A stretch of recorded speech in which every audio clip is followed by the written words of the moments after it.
বন্ধুরা, আবার নিত্যদিন আপনাদের কাছে চলে আসলাম আমার নতুন রেসিপি। আজকে রেসিপি হচ্ছে পাপায়া ভাজি করব আর শর্টকাট আর আলু ভর্তা করবো। আপনারা আমার সঙ্গে সঙ্গে থাকবেন। এই যে বন্ধুরা, এটা আলু ভর্তা করবো এখন।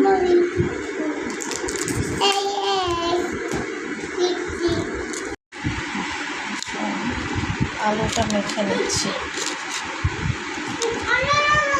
তারপর শুকনো মরিচ বাটবো,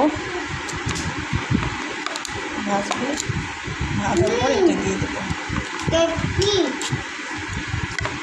আলু ভর্তা এগুলো খেলে, ছোটো ছোটো আলুগুলো খেলে একটু আলাদাই টেস্ট থাকে।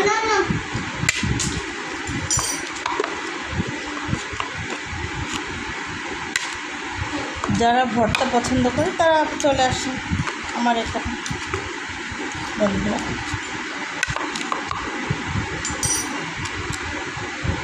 হয়ে গেছে পেঁপে ভাজি। আমার তরকারি হয়ে গেছে।